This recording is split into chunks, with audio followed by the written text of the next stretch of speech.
Então, pessoal, eu sou o Cássio Zogro e você tá no canal de cortes do Fora da Caverna. Se inscreva, envie esse vídeo, manda seu comentário, diz o que você achou. Ah, foi uma merda, foi legal, não sei. Engaje esse vídeo. Fora da Caverna, um podcast meio fora da caixa, beleza? Inventei esse slogan agora, f***se. Ei, não tira o f***se, pessoal, porque não pode cortar. Quanto tempo demorou pra você se organizar financeiramente pra fazer essa tour pelos países, pra conhecer? Então, eu sempre fui muito ruim em me organizar com dinheiro. Sempre fui muito ruim. Quebrei muita cabeça, perdi muito dinheiro, porque não sabia me organizar, sabe? Aquela coisa de, quando era mais novo, sabe? Você vai pagar fatura de cartão de crédito usando outro cartão de crédito, essas merdas. Então, eu era muito desorganizado. Então, eu acabei quebrando muita cabeça com isso. E daí, quando eu tinha 35 anos... Eu, na verdade, com 34 anos, eu fiquei viúvo da minha primeira esposa. Sim. E ela tinha 26 para 27 anos quando ela faleceu. E aí foi uma virada de chave muito grande, assim, na minha vida, nessa fase, entendeu? Sim. Então, eu tava muito obeso, não tinha tempo pra nada, vivia estressado, trabalhando 12, 16 horas por dia, entendeu? E aí, esse daí foi um momento bem de virada de chave pra mim, assim. Sim. E aí eu peguei... praticamente um ano, assim, que eu tava muito, muito ferrado financeiramente, muito, muito, assim, devendo pra cacete, muito, muito, muito ferrado. E aí eu falei, não, preciso organizar uma série de coisas na minha vida. Aí eu comecei a trabalhar ponto por ponto. Então eu emagreci, perdi 45 quilos. Sim. Aí fui começar a me organizar mais financeiramente, destruir cartão de crédito, sabe aquelas coisas loucas, né? Liguei no banco, falei, tira todos os créditos e tal, aquela coisa toda. E aí foram muitos anos pagando essas dívidas, né? Muitos anos pagando. E aí fui começar a voltar a me dedicar para o trabalho. E aí foi um período longo de reconstrução aí, até eu chegar aí nos meus 38, por aí, 36, 37 anos por aí, que aí eu já tinha condições de começar a respirar um pouco, né? Então eu já tinha conseguido quitar a dívida e tal, né? E aí comecei a fazer uma viagem aqui, uma viagem ali, e aos poucos as coisas iam dando certo. Fiz muitas tentativas de negócio que deram errado, até acertar alguma que dava certo, né? Então, foi muita bateção de cabeça até chegar nesse ponto, né? E eu costumo falar que tudo na vida é um momento, né? Então eu falo que estou num momento bom, não sei como é que vai ser daqui para frente. Sim. Muita coisa pode acontecer, né? Então a vida é muito cheia de altos e baixos, né? Então é importante a gente valorizar o momento bom que a gente tá, saber aproveitar, né? Que foi uma das coisas que eu aprendi nesse momento que eu tava viúvo, né? Minha primeira esposa, ela sonhava muito em fazer muita coisa. Tinha muito desejo de fazer muita coisa, mas ela tinha muita dificuldade de colocar em prática essas coisas. E ela faleceu muito cedo, muito nova, né? Então ela não teve a oportunidade de viver uma série de coisas que ela queria. E eu não tinha muito tempo para ela, estava sempre muito estressado, muito nervoso, obeso, aquela coisa, quer dizer... Porque eu estava muito preocupado no momento em fazer acontecer alguma coisa naquele momento para aproveitar no futuro. E eu falei, esse futuro pode não existir. Né? O exemplo da sua esposa te levou a refletir, repensar a vida. Esse futuro pode não existir. Né? Então eu preciso ter mais equilíbrio na vida. Então aí eu comecei e falei, não vou trabalhar loucamente. Então hoje, assim, digo, nos últimos anos, eu me reorganizei para eu conseguir ter tempo de qualidade com a minha esposa, agora com os meus filhos, entendeu? Então, assim, ter tempo de qualidade com eles, saber aproveitar bem o momento que eu tô com eles e saber dividir bem as coisas. Então, esse equilíbrio fez com que as coisas começassem a dar certo em vários sentidos, entendeu? Sim. Mas tudo isso veio de uma situação... De um choque, né? De uma situação mais trágica, né? Toda essa reflexão, né? Cara, o foco...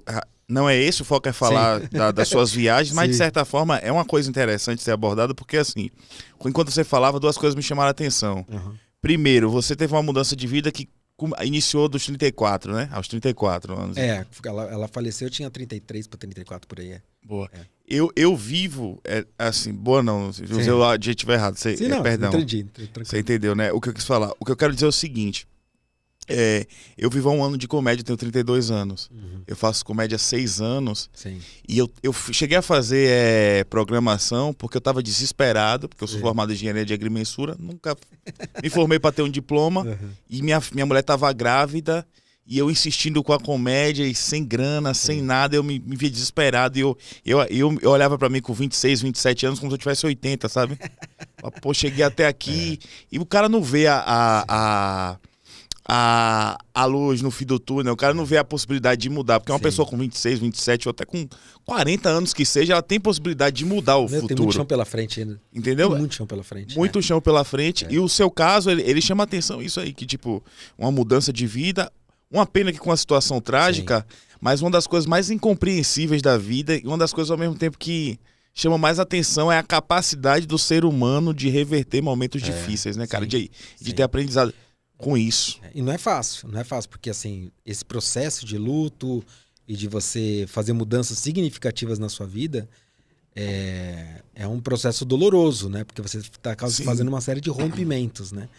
E então é preciso ter muita dedicação, muita força de vontade, buscar uma rede de apoio, pessoas que estão do seu lado, entendeu?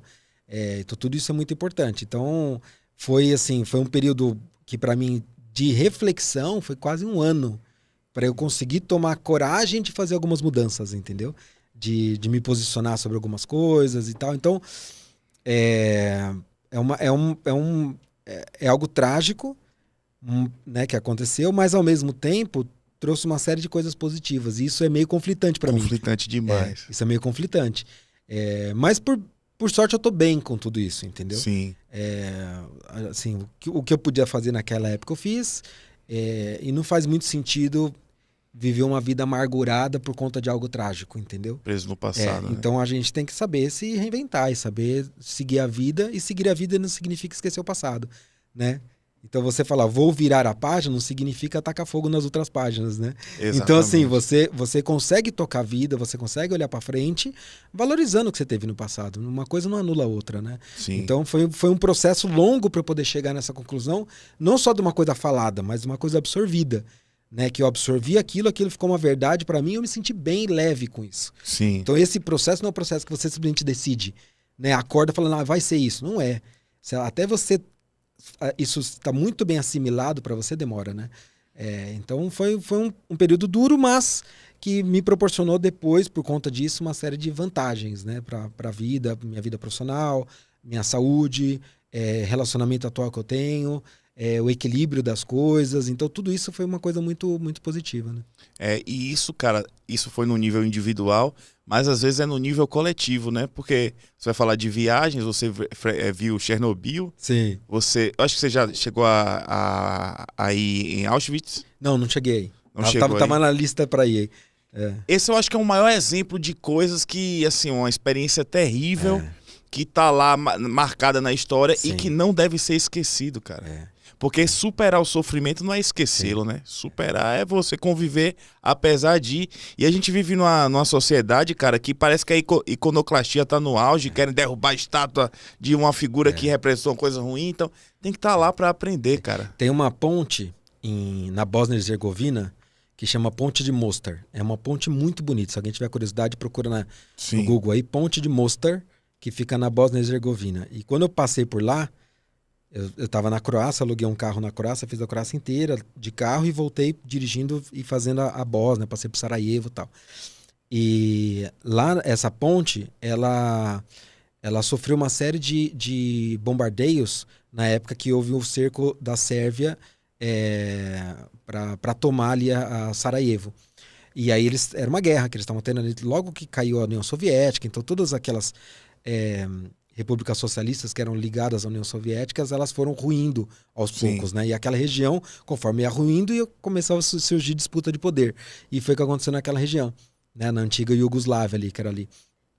E aí essa ponte, ela sofreu uma série de bombardeios. Ela tem uma história muito legal, né? Que ela é um símbolo para a cidade de muito orgulho, entendeu?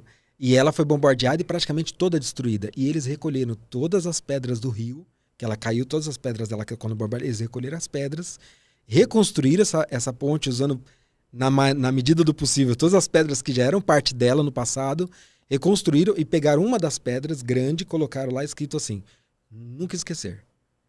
Né? Então é exatamente isso, né? Você passa por um momento de muita dificuldade, de algo traumático, e aquilo, sim, você não precisa esquecer aquilo, né? Às vezes é até bom você não esquecer. Sim. Né? Porque você dá mais valor às coisas que você tem hoje, né? Então você vê, o memorial lá de Auschwitz, por exemplo, é exatamente isso, né?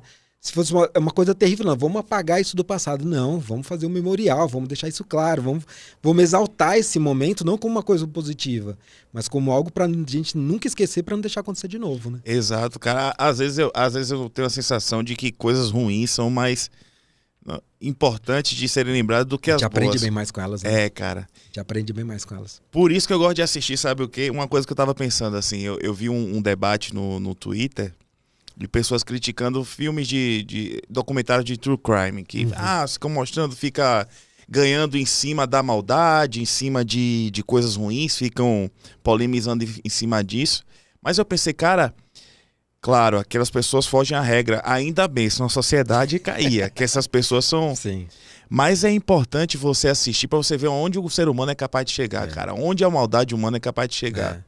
E principalmente com a ideia que a gente tem, não, que as pessoas falam assim, em pleno 2024. Sim. Cara, a maldade começou, se você, é o que eu acredito, começou, o primeiro homicídio foi com Caim e Abel, vai continuar até enquanto o ser humano existir, cara. Então, assim, é importante você ver esses aspectos mais sombrios e a história ajuda muito nisso, eu acho, cara.